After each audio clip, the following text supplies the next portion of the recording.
Hey guys, this is Kamikan, and to be completely 100% honest, I got into making manga, specifically manga, for the potential fame and money that I could get from it. So let me explain. I'll tell you what got me into it specifically, and then I'll tell you about the path that I found when I realized you didn't have to go the traditional route to making manga in Japan. So when I was a kid, like, my parents, they wanted me to be a doctor. And for years I would tell them, like, hey, yeah, I'll be a doctor, I'll be a pediatrician and all that stuff. But my love for drawing never ceased. I was always drawing on my pads, always like coloring, finding color pencils.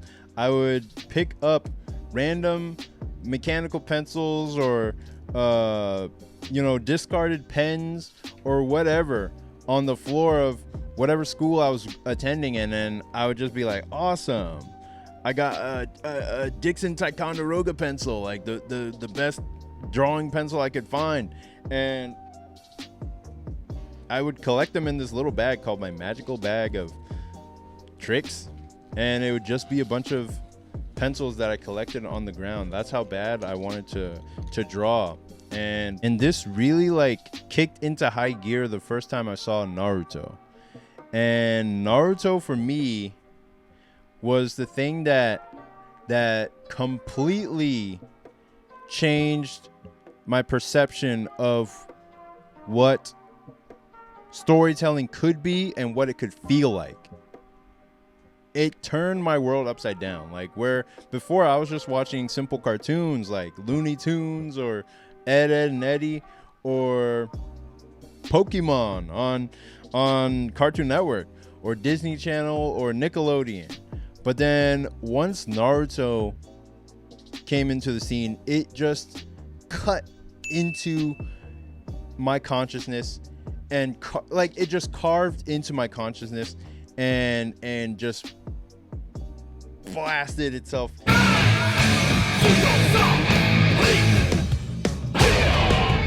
into my mind, and it was like, this is completely unlike anything you've ever seen before.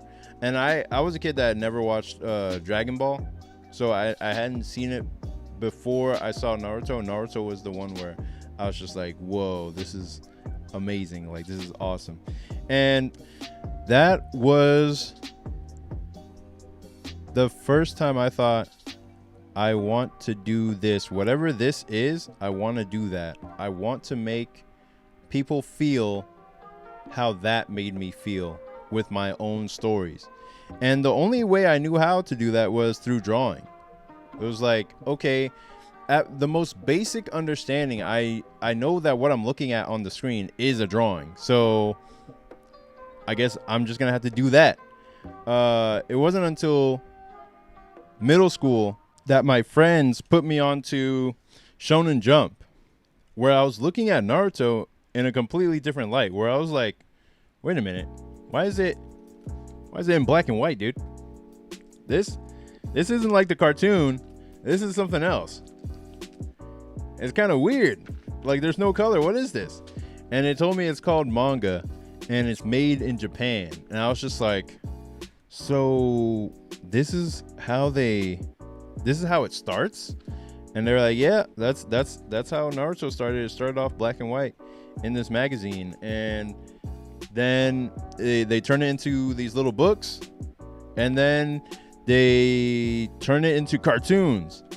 And because I was also playing like Ninja Storm at the time, or maybe that wasn't until a little bit later, but I also realized that it could be turned into video games as well. And I was just like, oh my goodness, what's the money like if they're able to do all this stuff? And is it one person doing all that by themselves, or like how is all this stuff made? And in school, like during computer lab, when I was like 16, I would be looking up the net worths of different like creators like Akira Toriyama, or like top 10 richest manga artists in the world and all that kind of stuff, just so that I would know like okay, so they're just making cartoons, but you're able to also make money off of this. You're able to make a living off of this, and not only a living, but you're able to get rich off of it if you do like a hugely popular story. And I'm like, oh, so that's all I have to do. I'll just make a hugely popular story, and then I'll be a millionaire, just like the Naruto creator. Sweet. Okay, I'll just do that. And that's about the time that Bakuman came out. And I was just like, okay, this will be my manual. This will be my Bible that'll show me exactly how to do what the Naruto creator did, what Akira Toriyama did, and how far I need to go to create my manga so that I can get $1 million franchise and show my parents once and for all that I don't have to be a doctor to be well off. And that's all I was trying to do. That's all I was trying to prove. It's like, okay, that's why I need to learn Japanese right now. I need to learn Japanese right now. I need to learn how to draw and how to write and how to do it both really well so that I can make people feel the same emotions that I felt while watching Naruto. Like, I understood on a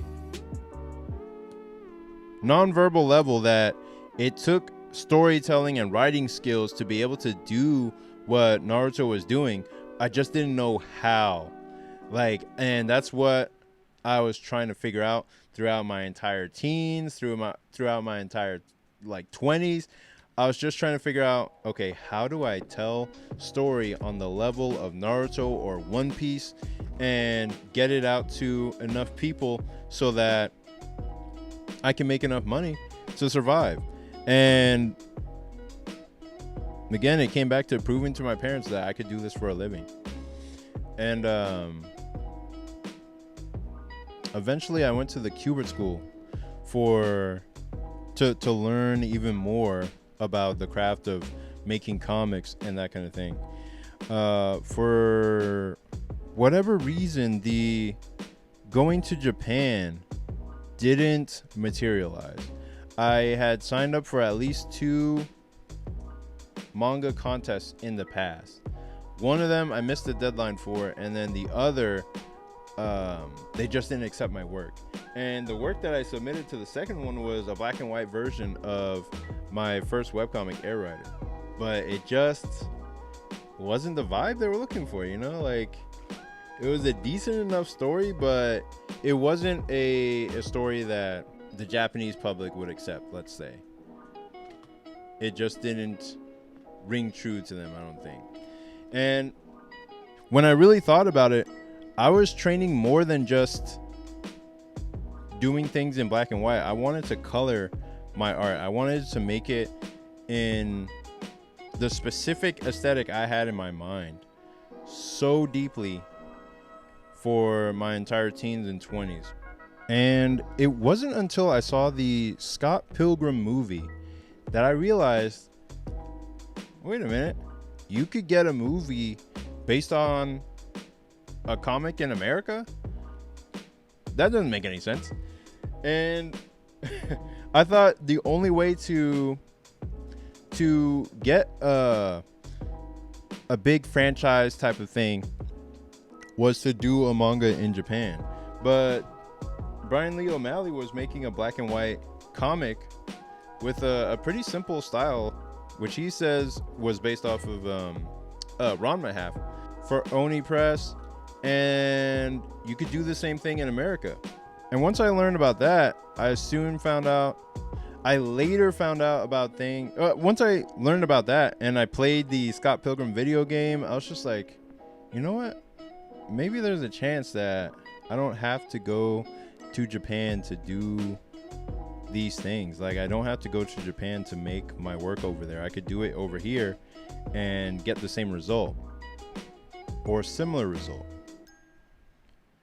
And later on, I started finding out about things like Has Been Hotel, which started off as a webcomic.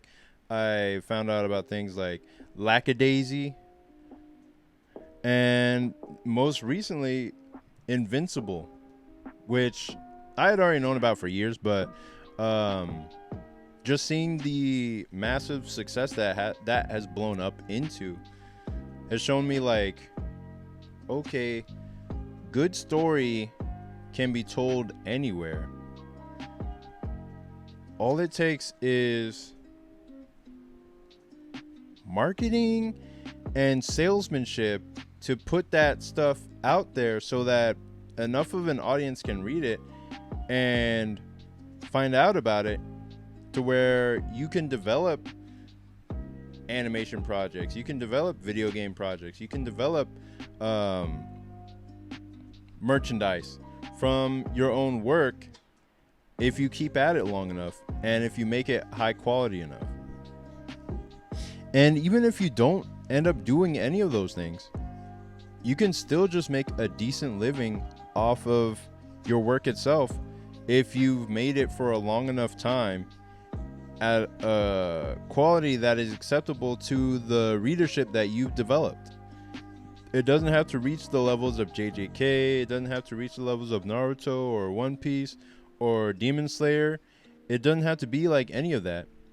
You could still find the same success doing it how you want to do it. It'll still take a massive amount of work, but at the end of the day, you'll own more of it if you go the self-publishing route, and you don't have to get canceled. You can create it as long as you want.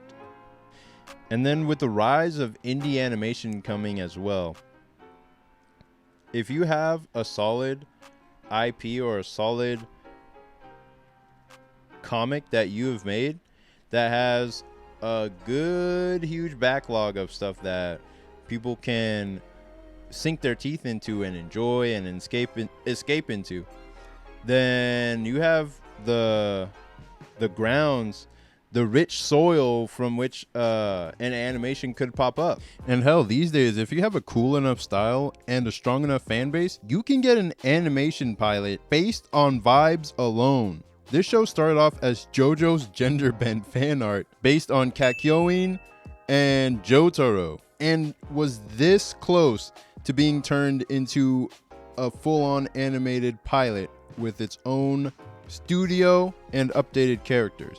Unfortunately, it was canceled, but I still wish we got to see the full show. And then from there, animation like gets out to more people, and then from there you could spin off into a game, you could spin off into whatever.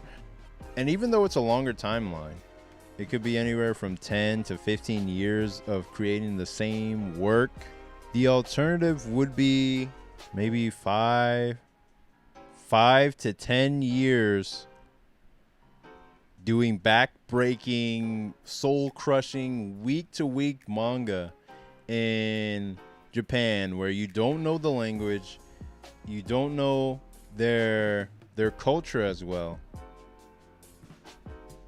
And if you're trying to write and draw a comic for them, they might just cancel it if it's not doing good enough sales. So instead of competing over there on their home court where they have the advantage, you can find success on your own if you know how to market and you know how to get attention on social media.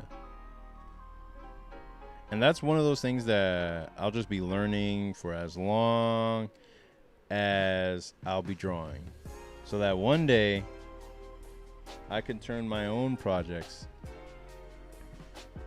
into hopefully a decent sized franchise with a fandom and people who will enjoy it. And if you'd like to check out my latest webcomic, it's called Saintly. It is a demon chase horror action comedy about two best friends who have to outrun the demon loan sharks that they borrowed from. Basically, it's like Scooby-Doo meets K-pop Demon Hunters without the K-pop. And the story backs the main character into a corner where she has to decide between the hard path to success or lose her soul to the lure of easy money. And we get to see the ramifications of her choice, and if she can hide this deal with the devil from her friend, or if it will tear them apart. And I hope you read my comic in the description and check out the story. It should appear in your email inbox or your spam folder if you don't see it. And that's all for this video. Thank you for watching. I hope you have a great project in mind, and I wish you the best of luck with getting it out there. So please rate, comment, and subscribe, and I'll see you in the next one. Peace.